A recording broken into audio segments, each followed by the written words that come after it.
welcome to another reading lesson with Miss Meadows. I am so excited for this story that we are going to be reading today. If you do not have your My Book yet, please pause the video, press the pause button, and quickly go get your My Book so that we can use it for our story today. You are going to need it. So if you don't have it yet, that is the little green book that has a kid with a backpack on the front. Please go get that now. Pause your video to go get it, and then you can start the video back up once you've got it. We are going to do the same three things that we always do. We're going to go through our vocabulary, we talk about our anchor chart, and then read our story together and hopefully have time to open up some of our gem choices today. But we are going to first start with our vocabulary. So as always, I will say the word, repeat the word after me, and then I will explain it to you a little bit. The first word is ugly. Say ugly. Very good. Ugly is an adjective or a describing word. If something is ugly, it's not nice to look at. Like, for example, this fish here is a little bit ugly. It's not nice to look at. It looks a little bit scary to Miss Meadows, actually. The next word is paddled. Say paddled. Very good. Paddled is a verb or an action word. If you paddle through water, you swim by moving your hands and feet. So those of us who were swimming this summer or maybe have pools at home, you paddle in your pool to stay afloat. It's how you stay up above the water. The next word is chilly. Say chilly. Very good. Chilly is an adjective or a describing word. When something is chilly, it is cold. So we wear coats and mittens in the winter to keep us warm so that we are not chilly when we go outside when it's cold. These friends are wearing mittens and jackets and hats to make sure that they are not chilly when they go outside. The next word is beautiful. Say beautiful. Very good. This is one of Miss Meadows' favorite words. Beautiful is an adjective or a describing word. Something that is beautiful is nice to look at. So this garden is full of many beautiful flowers. I might also say that we are sitting beautifully on the carpet, which means it's so nice to look at you doing the right thing on the carpet. The next word is changed. Say changed.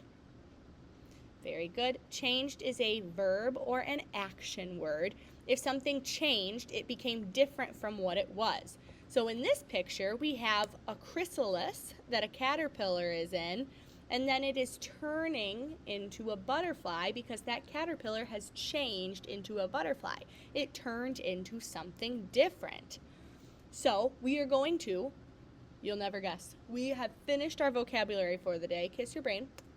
And we are going to move right along onto our anchor chart for today. So we are going to be talking about asking and answering questions today. Ask and answer questions. It is always important to be asking questions as well as answering questions when we're reading so that we can better understand the story that we're reading. Now, when do we ask questions? When is it appropriate to ask questions during a story?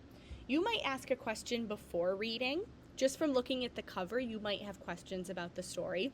You might ask a question during the story because you might think of something during the story that you don't understand. And you might ask a question after reading because after reading, you might be still confused about something in the story. So before, during, and after are all times that you can ask questions. There's really not a bad time to ask a question as long as you're not interrupting. And why do we ask questions? We ask questions to get information, to help us to understand the story, to practice being awake and thinking while reading. And what we mean by awake is actively listening to the story, and to be curious and wonder as we read. How do we ask questions when we're reading? We use questions like who, what, where, why, when, and how when we are reading in order to ask questions. So we might ask who about a character, or what, or where the story happens, or why a character is doing something, or when something is going to happen, or how it happens to better understand. And in order to answer these questions, we might need to ask a teacher for some help. But you can also look in the pictures to answer some of those questions. If they were questions that you asked before the story, or maybe if after the story you were still confused, you could go back in and look at the words and the pictures to maybe answer those questions for yourself. So now that we know our anchor chart about asking and answering questions, and we are thinking about maybe asking and answering some questions as we read this, we're going to move on to our story today, which is called Big Dilly's Tale. This is a fairy tale, which is an old story that has made up characters and events that could not happen.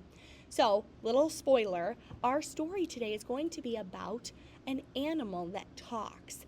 That makes it a fairy tale because animals can't really talk in real life. So, when we're reading this, we know that it is fiction or a made-up story because animals could not really talk in real life. When we read fairy tales, we look for phrases like once upon a time. Raise your hand if you've heard once upon a time before. Yeah, you might have heard that in a story you've heard before, like maybe a Disney movie. And we're also going to look for a happy ending. Fairy tales always have an ending that is happy, where all of the problems are solved.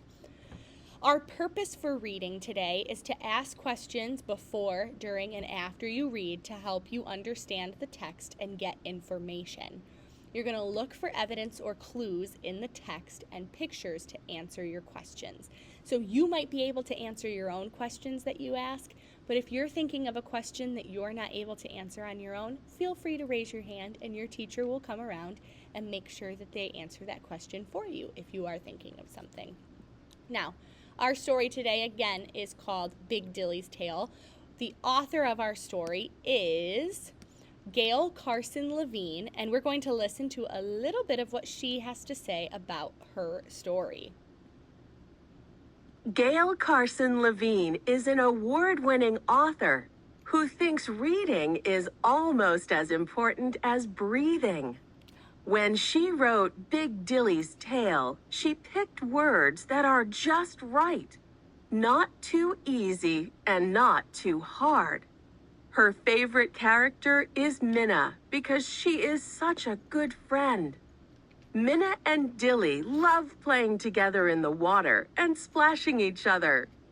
Did you know that Ms. Levine has a dog named Reggie that also loves water?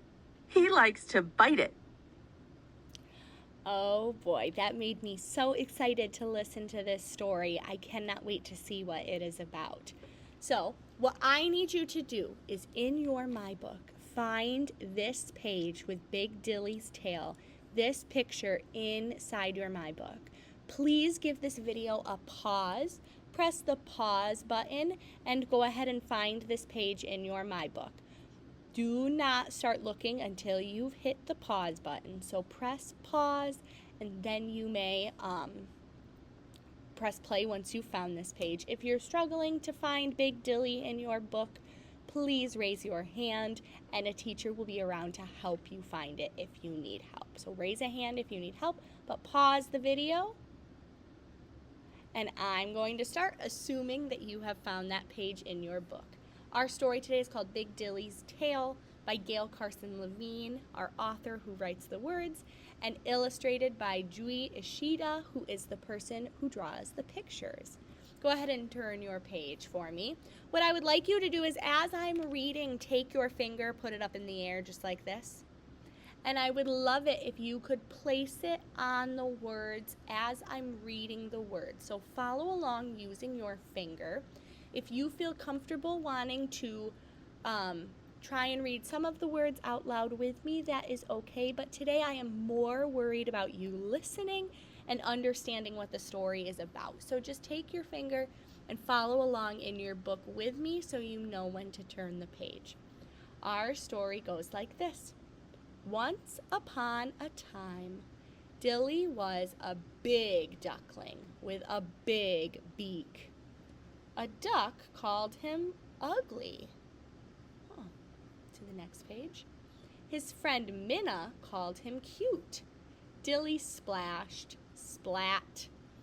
And then here we have honk, ha, and quack. Turn your page with me.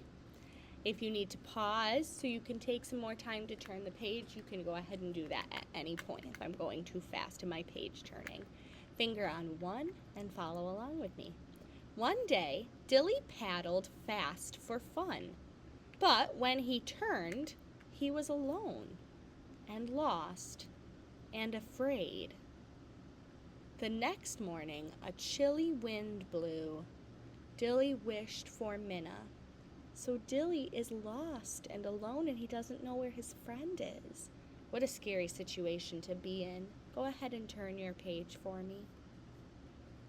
Then Dilly saw a girl.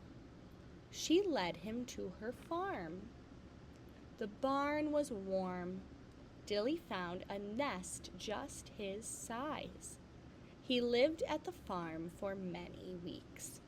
So he was lost, and he's now at a farm where someone is taking care of him, but he's still not with any of his friends.